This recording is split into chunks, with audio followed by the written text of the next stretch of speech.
Cinema Classics is sponsored by the Gateway Film Center and is produced by John DeSando and Johnny DiLoretto. Listen to shows online at wcbe.org. I'm Johnny DiLoretto. I'm John DeSando. This is Cinema Classics. We're gonna... Mumble. Yeah, you're mumbling. Because that is a cliche amongst method acting, what we perceive of as method acting. Right. So there's a new book out. I've been hearing a lot about it. Isaac Butler wrote this book called The Method, How the 20th Century Learned to Act. Yes, yeah. Now, I didn't read this book. Have you read it? I just read the article you sent to me. Okay, are you interested in reading it? Not necessarily. Okay. Let's start there. Why not? Why not? Because I got the idea. Okay, and I going more through it, I thought that the guy who was reviewing Butler's book did a very good job of putting all together the history and the resonance of method acting. Well, what I'm most, I think, that's curious to me because, we have come to love so many of these performers, these method actors. But what I became aware of just in listening to a couple of interviews and reading about them is that I think most people have the wrong idea of what method acting is. I think most people think and call method actors who aren't. And they're not even doing method acting. In a nutshell, method acting is not becoming this character, living this character's life 24 hours a day. It's not, if you're a surgeon, it's not spending, living life as a surgeon. Yes. Look, this is experiencing and feeling life through the character. And what happens is that people get worried that when the director shouts action, that they have to immediately be in method mode, right, so that they would have been living it. The most egregious example of this is Daniel Day-Lewis, right, who just lives for weeks in his character. Yeah. And I think you're the author here says, look, that's not exactly what it is about. Right. And so, the most famous, there's anecdotes every time he's on the set of a movie, but the most famous one is My Left Foot, where he's playing the Irish author who had cerebral palsy. And his body is contorted in such a way. It's that, the myth goes that he had the crew spoon feeding him and stuff like that. And now here what we end up with is an extraordinary portrayal. Yes. Apparently he broke his ribs by keeping himself in that position. Well, what I will say is I do not think that you could get that performance so convincing. Like, I remember as a young man seeing him in that movie and being bizarrely struck by what I thought was somebody who was really, stricken by this malady. I don't think you can get that by just pretending. No, I don't either. And I don't think, however, you have to lose as many pounds as Christian Bale did for The Machinist. Well, you certainly don't want to use it for a crappy movie. You don't. That movie is garbage.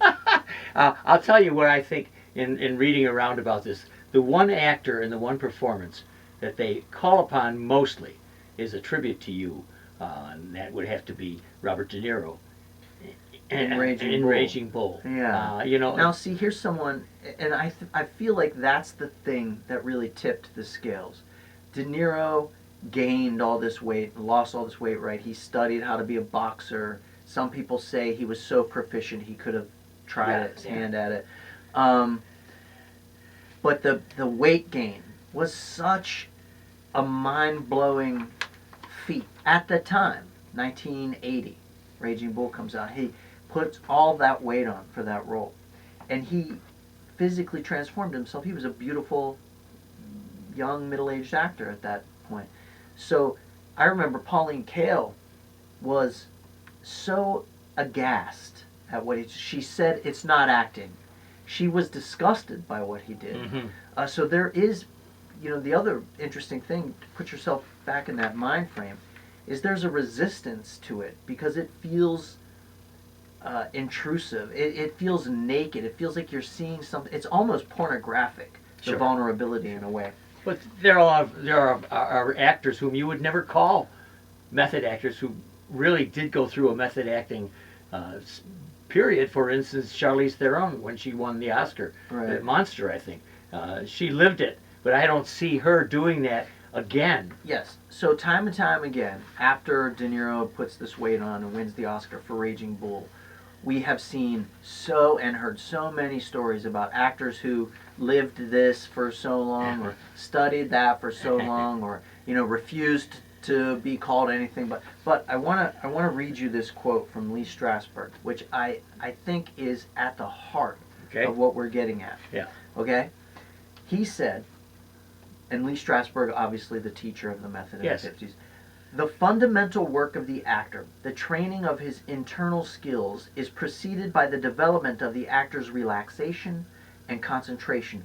The goal is to free the expression of the actor because neuromuscular tension makes it difficult for thought, sensations, and emotions to be transmitted and properly experienced. I was fascinated by that quote because the neuromuscular tension makes it difficult. You want to get to a point, in other words, that you are experiencing these things in the moment. You're tapped into you're not thinking. In other words, you're not thinking about it. I mean, it's dredging up your own similar emotions is really what this is all about. It's not you're becoming somebody else. It's actually you're becoming yourself. You're actually feeling as they did. And what Butler, the guy that wrote the book, said, and I listened to the interview on Fresh Air with him, what he said about one of his favorite method performances is Pacino in The Godfather, the first half of it, right? Where he seems to be actually experiencing these things. Yeah, I think he said he was alive. He's like alive in those moments, right? Yeah. So we're looking back at the early 20th century when Stanislavski in Russia had developed a system for acting. Right. Then John Barrymore gets a load of this troupe. Yeah, because he brings them over here. Right. And he says, this is the best acting I have ever seen. And this is, I wouldn't call Barrymore a method actor, but this is an actor, a premier actor who actually appreciated. Well, if you think about when Barrymore, great silent screen actor, and then, in sound movies as well. But at the time he's seeing this, he must be blown away, but it's probably too late to transform his style at all. Exactly. But I do want to talk about classic Hollywood, because so many people look back on that era as like the pre-method era, right? Yeah. Butler points out in his interview with Terry Gross, John Garfield. Yeah, he was supposedly the first one. Yes. And now, you're going to roll your eyes at me, but I want to lay this down here and then pick it up again and double take. So John Garfield is doing it consciously. He's aware of the method. He's studied the method. He's bringing the method to the classic Hollywood system, right? But I want to say that James Stewart. Oh my gosh. I can't believe you're going to say this. I was thinking, well, how is he going to fit Stewart into this? Listen to me. James Stewart was doing things that were as emotionally vulnerable and real, and talk about experiencing a thing in the moment. He was doing that before, well, I would say contemporaneously with Garfield, but certainly by the time you get to It's a Wonderful Life, and he has... Which also has Barrymore. Oh, Lionel Barrymore. Oh, is that Lionel? That's Lionel Barrymore. But he had come back from World War II. He was traumatized. And in these very intense emotional moments, now that we know what he was experiencing, you see that that's exactly that whole emotional memory. And when right? I look at Rear Window and Vertigo, for instance, I think I see some of what you're saying. Right. I initially was saying, look, Stewart's always Stewart. It's the way he makes the comment about Cary Grant. He says Cary Grant was always Cary Grant. Now here's yeah. Okay, look, we got to stop. But this is good heated stuff. So if you want to hear the full discussions, go over to wcbe.org and jump on the podcast experience page and pick up Double Take.